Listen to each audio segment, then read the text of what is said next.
আমরা অত্যন্ত আনন্দিত যে আজকে বাংলাদেশের ইতিহাসে বিশেষ করে এমপিভুক্ত শিক্ষকদের ইতিহাসে এটা একটা মাইল ফলক হয়ে থাকবে বলে আমরা বিশ্বাস করি। আর স্বাধীনতার পর থেকে আমাদের শিক্ষকদেরকে যে বাড়ি ভাড়াটা দেওয়া হতো মাত্র 1,000 টাকা, একেবারেই অপ্রতুল। এটা বিশ্বের কোথাও, বাংলাদেশ কেন কোথাও মানে 1,000 টাকা দিয়ে বাড়ি ভাড়া এটা কল্পনা করা যায় না। তো সেই জায়গা থেকে আজকে যে উত্তরণ আপনারা ইতিমধ্যে শুনেছেন যে আমাদের এখন 7.5% এখন থেকে আপনার কার্যকর হবে, আর বাকিটা আগামী নভেম্বর থেকে আগামী থেকে হবে। এটা অলরেডি আপনার প্রজ্ঞাপন উল্লেখ করা আছে। তো আমাদের তো দাবি ছিল 3টা, আপনারা সবাই জানেন, 20% বাড়ি ভাড়া, আর মেডিকেল আপনার 1500 টাকা, আর আমাদের যে কর্মচারীদের জন্য 75% উৎসব ভাতা।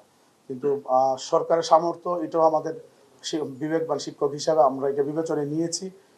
আমাদের সাথে সরকারের পক্ষ থেকে যারা আলোচনা করেছেন, ওনারা অনুরোধ করেছেন, ওনারাও কিছুটা এগিয়ে এসেছেন, আমরাও এগিয়ে এসেছি। সব মিলে আমরা একটা সুন্দর সমাধান হয়েছে।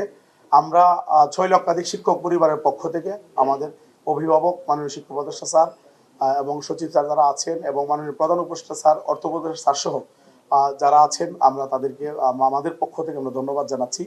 আমরা জানি স্যার অনেক কষ্ট করেছেন আমাদের বিষয়গুলো নিয়ে, আর আন্দোলন না করলে আসলে স্যারের পক্ষেও এটা কিন্তু মন্ত্রণালয় দিয়ে বের করে আনা খুব কঠিন হইতো। আমরা প্রেশার ক্রিয়েট করার কারণে স্যারের পক্ষে সহজ হয়েছে সরকারের পক্ষ থেকে হয়তো এটা বের করে আনা। তো আমরা বিশ্বাস করি এমপিওভুক্ত শিক্ষা যতদিন থাকবে স্যারের নামটা ঘুরে ফিরে আসবে, যে এমপিভুক্ত শিক্ষকরা 55 বছর পরে প্রথমবারের মতো পার্সেন্ট আকারে বাড়ি ভাড়া পেয়েছে স্যারের মাধ্যমে। আমরা বিশ্বাস করি স্যার এবং স্যারের টিম যারা আছেন ওনাদের কথাগুলো হয়তো ঘুরে ফিরে আসবে। আমরা হয়তো একসময় স্মৃতিচারণ করব যে আমরা এইভাবে মিটিং করেছিলাম, কারা কারা ছিল, হয়তো আমরা এগুলো স্মৃতিচারণ এক সময় করবো। তো আমি স্যারকে আমরা অনেক কষ্ট করছি, এটাও স্যার বলছেন, আমাদের অসহনীয় কষ্ট করছি, কারণ শহীদ মিনারের মতো জায়গায় একেবারে খোলা, আপনার ওখানে দাঁড়ায় থাকা যে কি কষ্টের, এটা সাংবাদিক ভাইরা আপনারা নিজেরাও ছিলেন।